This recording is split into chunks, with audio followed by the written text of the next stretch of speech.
Happy Mars Day, cousins. I hope that you are doing well. Welcome to the Trap House. Come and sip this tea. We're going to do a twofer today.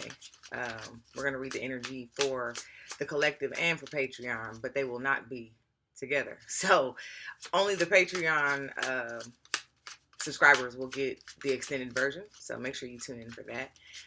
When it cuts off, it cuts off. I hope that y'all had a good weekend. I just want to say that tourist season has been so sleepy. I feel like I have just enough energy to do the things that need to be done, and then I need about an 18-hour nap. And don't look at me. And don't look at me to do nothing else. You're looking at me to do other things, it's probably going to end well, not well for you. Am I the only one feeling like that? Aries season was very igniting in true form of the gaseous, fiery placement that it is. Taurus season, in true form, has been sleepy, the sleeping bull. But watch out when that bull rises. Watch out when that bull is awake. And not only when the bull is awake, but when the bull has a target and when the bull has a direction that it needs to head. Nothing's going to get in its way if it's feeling like it's motivated, inspired, triggered even. You can be triggered into success. That's easy. You can be triggered into success. You can be triggered into failure. You can be triggered into sadness is what we usually talk about. But you can be triggered into success. Something can happen so physically, emotionally, or spiritually damn near devastating that sends you into a tizzy of, and now, this can never happen again. I used to talk about my breaking point. We all have a breaking point. We all have a point where we decide that we're never going to live that way again, or we're never going to think that way again, and we can't go back to that experience again. And for me, my breaking point was when my daughter was 1 year old. 1 year old. I hate when people say 1 years. 1 year old. Uh, uh, and I always would get her or have a juice and a snack for her. And that day I didn't have it because I didn't have it. I financially did not have it. So I pulled up to the gas station and I was going to see what I could pull, like see if I could get gas and get her something to drink. And that day I had to choose between gas and juice.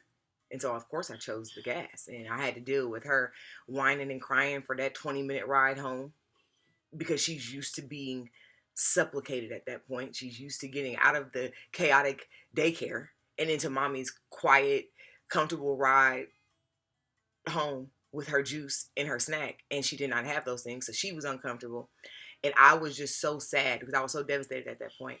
I was recently separated from her father. We hadn't yet started going through divorce proceedings because neither one of us could afford it. But shit was just not easy at that point. It was just not easy. I was doing everything on my own, and I was saddened and devastated. And then that day made it even worse because it was like, damn, and now you can't even afford to get your daughter any juice. But that was my breaking point. And your breaking point is that crossroads between, it could trigger you into depression and sadness and grief and utter despair, or it can trigger you into, I gotta succeed. I gotta get it. I gotta do what I gotta do. So I feel like that's what Gemini season is going to be. That's what Jupiter in Gemini is going to be. We are going to realize that while we were sleeping during our slumber, during Taurus season, we were actually receiving the downloads, like Four of Swords in the tarot deck. Sometimes you have to rest. You have to meditate. You have to revitalize. You have to retreat. You have to step back. You have to do nothing. You have to do nothing. I had to be okay with not doing any recordings yesterday. No, not even yesterday, because today is Tuesday. So no recordings on Sunday or Monday. No getting, Black Church and Patreon and doing all of that together. I had to be okay with that because I energetically could not do it. I energetically needed to rest. And in my rest, I received downloads. I received direction. I received rejuvenation. And so we have to be okay with the resting bull, the sleeping bull phase of our transition. Because after the resting bull wakes and it now has direction, I know you guys have seen the matador and the bull. When the bull sees the red, when the bull is challenged and is triggered, it has to succeed in pinning that motherfucker. and knocking that person down and conquering its prey. So yeah, that's where we are in Gemini season. Back in the air. We're back in the air. We're going to be uh, floating to new heights. Jupiter will be in Gemini May 25th. We have a Sagittarius full moon May 23rd. So next week is going to be very. Are you ready? Are you ready? And you'll be able to feel it. You might already be able to feel it now, but you can't do nothing with it because you're sleepy. So just rest in it. Rest while you can, and the rest will unfold as it needs to. Our first energy of the week is Quest in the throat chakra. Quest, and you see it's a young person with an older person giving him guidance or clarity of some sort. And it's in the throat chakra. Meditation, like I said, we're on we are on a quest and we are on a journey, but you have to be okay with revitalization. I feel a sneeze. Confirmation. You have to be okay with the retreat. You have to be okay with resting and receiving the guidance or the mentorship from your elder, from your ancestor, from your spirit guides, whoever and whatever you cling to and work with. Understand that this is a part of the journey and the quest. And I am going to read from the book, but I like how it's a younger person trying to attain wisdom from an elder. The elder is trying to show them their way. And it's even the maternal figure. So that's in the energy of Mother's Day that just passed. And even returning to Mother Universe, because I know that Mother's Day isn't easy for everybody. It's not easy for me. It's one of the hardest days of the year for me. But realizing that you are never alone, and Mother Universe is always with you. Mother Earth is always with you, nurturing you and going with you through your cycles and your seasons of rebirth is really important. Yesterday I was watching Romeo and Juliet, the 1996 version. A fave. But he tells her he loves her like the moon, and she says, you love me like the moon who changes cycles every month. I want our love to be unfurled. You know, I don't want our love to change like how the moon changes. I think that's so dope. But Quest in the throat chakra. Let's see. Quest. Navy combines the blue of communication with the darkness of the unknown, allowing us to discover the truth. There is a bravery here and an ability to face the truth head on. It goes on to say, when I am somewhere else, my life will have meaning. How many times have you thought that? That when I finally attain the goal, when I attain the relationship, when I attain the financial status, when I attain the job, when I graduate, I'll finally be better. Life will finally be better. I talked about weeks and weeks ago how getting in the energy of whatever it is that you're trying to attain is important before it ever gets here, because even when it gets here, that moment of attainment will be short-lived. When I got my first dream car and I manifested it on the day that I said I would manifest that car, I started manifesting it 90 days prior to that date, and I manifested it on that date that I said I would. I was so excited about it. I got the keys. I put my daughter in the back. I sat in the car, and then it was gone. Then I drove off, and the feeling was gone, because it's like, okay, now your car's here. Now you got it. Had the car for 4 years until I got into another dream car. Like, the moment is short-lived. So you have to really push into the energy of feeling good, feeling like a magnet of attraction, and not thinking when I'm somewhere else, my life is going to have meaning. Your meaning starts now. Your life has to have meaning now. It goes on to say, you may be on a quest that is unnecessary. Allow yourself the space for self-discovery.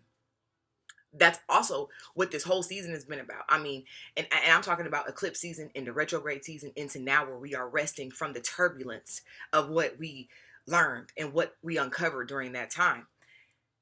We may be trying to embark upon something that is not even ours. It's not what we should be doing. We're trying to maintain something that's not something we should even be giving any of our attention to. We need to redirect our quest. Even in this card, you see that there's like the blue hue and then there's the white hue. Those are choices. You have the choice to choose which road you're going to go on. And yes, you may have started on one and subscribed to one, but you don't have to stay there.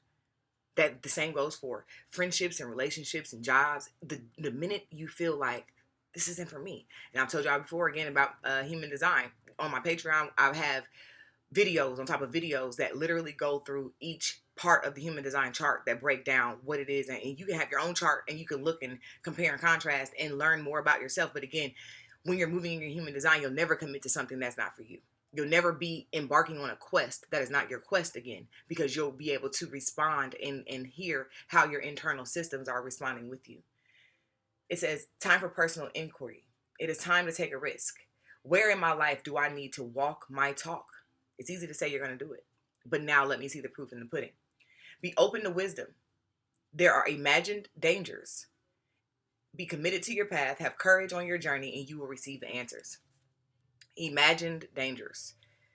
There are dangers that we have imagined and made up in our head that will likely never happen. Then there are unimagined dangers, dangers we don't even think about. That's where they talk about spiritual warfare. That's when they talk about spiritual warfare. It's one thing when you know that somebody's energetically attacking you. Okay, great. I know exactly who I can send this back to. I know exactly who I can, defend myself against. Spiritual warfare is some shit that can maybe be following you for lifetimes and lifetimes, and maybe it's not even a lifetime thing. Maybe it's just a universal thing, and where you are and when you go to sleep and you're unaware that there's something hovering over you or trying to attain you or attack you, and then that's when your spirit guides and your ancestors protect you when you're not even aware. That's why it's important that you develop the relationship with them on your spiritual quest. Jumping out and getting into organizations and cults and religions and practices without doing your due diligence of researching them, that's not that's not going to help you out. Or completely being out here naked. I always tell people on Patreon, you need to take something more ancient than yourself with you. Even if you're not going to work with the Orishas or work with your ancestors or work with Jesus or work with Mother Mary, even if you're not going to work with any of them, there are millions and millions and millions of deities that you can work with, but you need to have something that's more ancient than you, that's been around the block a few more times than you. And I know that mentorship is kind of hard to find these days, because it seems like mentors really only are doing what they're doing to attain $1. That's why I never got initiated. I'm not paying to get into your house. I'm not going to pay for that. I'm not going to do any of that. Like, I understand that sacred knowledge is sacred knowledge and there must be an exchange, but there also should be a cap on it. And some of them are just manipulative, and they are mass manipulators, and they have figured that out. Hold on, y'all. This is the shadow focus of the week. Trickery. They are mass manipulators, and the only reason why they are supplying that space is because they want to harp on maybe even weak spirit or weak minds, or again, money. They want the money, and that's a lot of religions. So I remember when I was little at my own church, we had a church meeting, and they had them one year. They had them every year, and the pastor literally got there and said, "Y'all need to be giving more tithes and offering. Y'all not giving enough money. And how are we going to pay our bills?" And I just was thinking to myself then, like, I know there's a lot of people in the church. I see the tithes. I see the tithes go through. I know for a fact that my mother writes $100 checks or more. She writes nothing less than $100 checks to God. So where the money is going, I don't know. But the fact that you're sitting up here telling all of these people that they need to get their tithes up, people walked out. I mean, I will not ever forget that meeting. And I don't think that my pastor was snaky. I just think that, like, religion, be careful, because I guarantee you his bills are paid. He had cars. His children had cars. Like, anyways, let's get to trickery. While it's the shadow focus in the heart chakra. Many of you may be repairing from heartbreak, whether that's betrayal from friendship, relationship, business strategy, whatever. You may be repairing from that, and there may have been some trickery involved, downright deception involved, but still have faith. Don't let that taint your heart. Don't let that steal your joy. Notice here that there may be a manipulation because of fear of being rejected. There is no evil intent, only a desire to be loved. This card may indicate that you should practice asking for your heart's true desire rather than fearing someone else's resentment. They're going to hate you whether you're doing good or whether you're doing bad anyway. So you might as well go for gold. Ask for what it is that you really want. Why I love Reverend Ike and why I have loved him for years is because he teaches you not to let your prayers be small. Don't beg for a little bit. Stand up and claim a lot. Oh, please, God, if you just give me $300 to pay my bill, I'll be okay. No, God, I know you say you got mansions for me, so deliver me. Pay me out now. I'm on earth. I need money. Pay me out now. Give me 3 racks. You have to treat God like Hillary Banks treats her dad. Daddy, I need money. Because God is the all knowing, the all high, the provider, has provided many mansions for you when you die. Let the Bible tell it. And the streets are paved with gold, and you got pearly gates, and you can eat in the land of milk and honey, and all that jazz. All of that is you. All of that is your body. All of that's your body, your consciousness, your mindset, where you reside, how you live, how you move.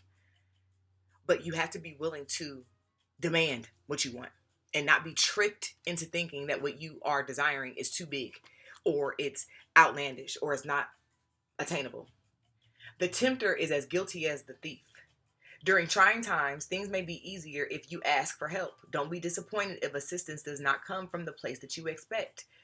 Not asking for help is a trauma response. Feeling like you can do it all by yourself is a trauma response. Ask yourself, are you afraid to tell the truth? And how does fear make you manipulate others? What do you really need to say? Trauma response. There are some people on one end of that coin who move in the energy of, well, I could never tell these people how I really feel and how I'm really moving, because that is my manipulation tactic. They don't know who I am. They don't know what I have going on. Then there are others who are always going to tell their sob story. They're always going to tell you what they're going through. They're always going to reveal their heartbreak to you and how they're a trickster and how they've been tricked because they want that attention. That's manipulation. Are you on that side of manipulation, or how are you allowing yourself to be manipulated by someone else's emotional energy? Stop having the dance of scarcity. Do not covet possessions. Have a vulnerable heart. Claim self-honesty. Stop accusing others, and release your hidden motives. Because again, see, sometimes we move like this or allow that type of energy to be infused upon us because we are traumatized. We are still repairing. We are okay with self-sabotaging ourselves. But let this be the week that you disconnect from that. Our surrender messages for the week. Surrender to the wisdom of your body. Listen to your body's messages about a person, a situation. If you feel physically drained or uncomfortable, be cautious. If you are energized and happy, move forward. You don't got to worry about trickery if you listen to the wisdom of your body. If when you get away around this person, you immediately feel like your throat chakra is all closed up, or you don't know what to say or how to speak, that's the wisdom of your body trying to speak to you and tell you, I don't like them. Let's get away from them. Surrender to inner peace. Cultivate inner peace on a daily basis. In quiet, meditative moments, focus on the stillness within and enjoy the inner refuge. Others will feel your good vibes too, and your life will flow more easily. Surrender to drama. No matter how emotionally charged the situation, remain calm and don't contribute to the drama. Staying centered will help resolve the issue more quickly. If it costs you peace, then it costs you too much drama. Walk away from the drama on this quest. It's a personal quest. And you trying to carry everyone else's baggage with you is making more drama than necessary. Don't feel bad about invoking your boundaries either. Sometimes you can't go. Sometimes they can't come, you can't go, and that's okay. Surrender to miracles. Be open to miracles occurring in your life. Feel and know that these events are real. Let go of any resistance and banish any doubt that miracles can happen. All right. So, go ahead and start this tarot.